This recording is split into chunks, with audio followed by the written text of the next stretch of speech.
یہاں پہ یہ بات قابل غور ہے کہ وہ لوگ فلاح پا گئے، وہ لوگ کامیاب ہو گئے، کامیابیوں کی سیڑھیوں پہ چڑھتے رہے۔ کون؟ الذین هم فی صلاتہم خاشعون، وہ لوگ جو اپنی نمازوں میں عجز و انکساری کرتے رہتے ہیں۔ لہٰذا جب ہم نے نماز پڑھنی ہے عجز و انکساری کے ساتھ، کس انداز کے ساتھ کہ یہ جو ہماری زمین اللہ کے حضور جھک رہی ہے، سبحان ربی الاعلیٰ، سبحان ربی الاعلیٰ، سبحان ربی الاعلیٰ، سبحان ربی العظیم، جب یہ تصور ہم نماز میں رکھ کر پڑھیں گے، اس نماز میں ہمیں لذت محسوس ہوگی، اس نماز میں ہمیں سکون و راحت میسر آئے گا۔ جب ہم دنیا سے کٹ کر رب کی بارگاہ میں حاضر ہو جائیں گے، وہ ہمارا آنا اور ہمارا پھر مسجد سے چلے جانا، یہ ہمارے لیے باعث برکت ہوتی ہے۔ اور ہم یہ سمجھیں کہ ہم یہاں آئے ہیں کچھ لے کے جا رہے ہیں، جیسے بازار جاتے ہیں کیا لینے کے لیے، سامان لینے کے لیے، مختلف اشیاء لینے کے لیے، تو آپ وہاں گئے ہیں، تو یہ آپ جب وہاں سے آتے ہیں تو محسوس کرتے ہیں کچھ نہ کچھ وہاں سے لے کے آئے ہیں۔ جب آپ مسجد میں آیا کریں خالی ہاتھ آیا کریں، اور جب یہاں سے جایا کریں برکات سمیت اور ثواب سمیت لوٹ کے جایا کریں۔ اس لیے جب ہم عجز کے ساری نماز میں لے کے آئیں گے، جب ہم نماز کے اندر عاجزی لے کے آئیں گے، تب ہی یہاں سے ہم کچھ لے کے جا سکتے ہیں۔ جب عجز کے ساری نہیں ہوگی تو قرآن کہتا ہے ارائیت الذی یکذب بالدین فذلک الذی یدعو الیتیم ولا یحض علی طعام المسکین فویل للمصلین۔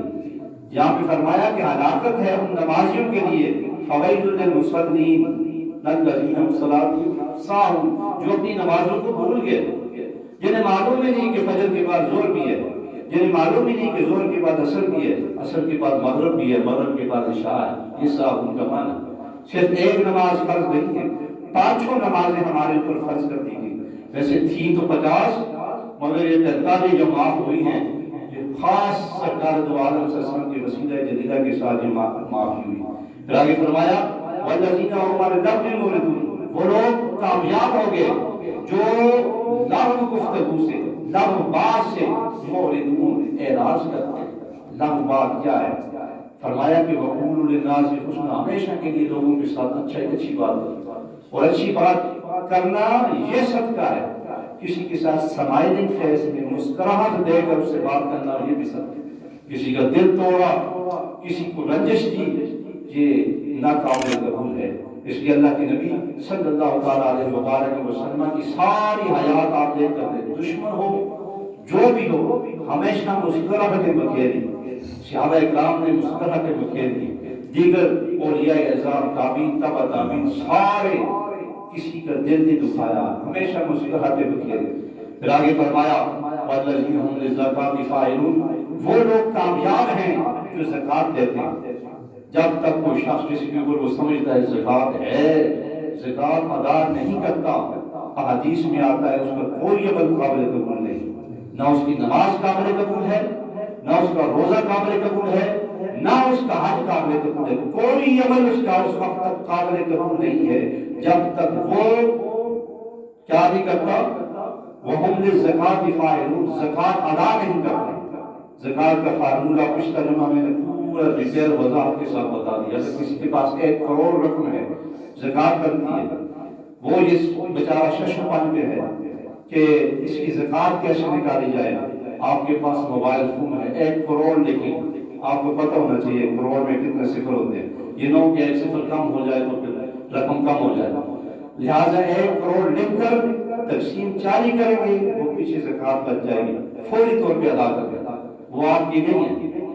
جیسے آپ کے کپڑے میلے ہو جائے، دھوتے ہیں آپ، کبھی گندے کپڑے پہن کر نہ آپ بازار گئے ہیں، نہ کسی محفل میں گئے ہیں، نہ کسی شادی میں گئے، آپ سمجھتے ہیں کہ ظاہر میرا پاک ہونا چاہیے، اجلا ہوا ہو، خوشبو ہو، خوشبوؤں سے لیس ہو، اچھی صاف ستھری واسطہ ہو، ٹوپی پہنی ہوئی ہو، تب ہم محفل میں جاتے ہیں۔ یہی حال آپ کی زکوٰۃ کا ہے۔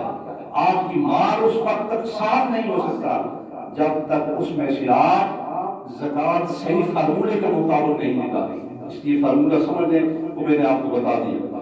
اس کے بعد آگے فرمایا والذین هم لفروجهم حافظون، وہ لوگ جو اپنی شرمگاہوں کی حفاظت کرتے ہیں۔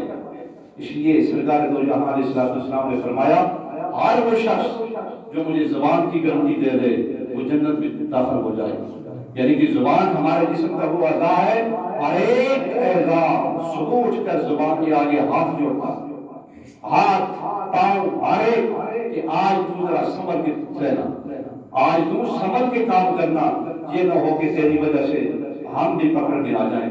لہٰذا باب ذی وقار یہ قرآنی آیات جو ہم نے آج پڑھی ہے وما ارسلناک الا رحمۃ للعالمین، اور یہ سورۃ المومنون کی چند آیات میں نے آپ کے سامنے رکھی ہیں. ڈیٹیل وضاحت جمعہ کے خطبہ میں ہو جاتی ہے، یعنی کہ زکوٰۃ کے حوالے سے ساری چیزیں میں نے آپ کو للفقراء، یعنی کہ انما الصدقات للفقراء والمساکین، تمام چیزیں کی جن جن کو ہم نے زکوٰۃ دینی ہے قرآن نے وہ سارے نام گنوائے ہیں، ایک ایک کی وضاحت میں نے کر دی ہے. کن کن چیزوں پہ زکوٰۃ ہوتی ہے، کتنے زیور پہ ہوتی ہے، کتنے چاندی پہ ہوتی ہے، کتنے جانوروں پہ ہوتی ہے، ساری وضاحتیں آپ کے سامنے میں نے کر دی.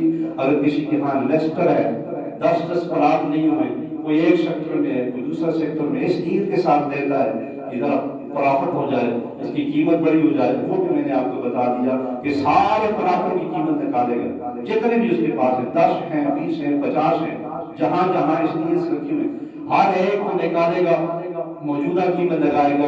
ایک ایک پلاٹ کی قیمت 5 کروڑ بنتی ہے، 5 پلاٹوں کی 25 کروڑ بنتی ہے. وہی فارمولہ ہے، 25 کروڑ لگاؤ، آگے تقسیم 40 کرو، رقم بن جائے گی، وہ رقم غرباء میں مساکین میں تقسیم کر دو.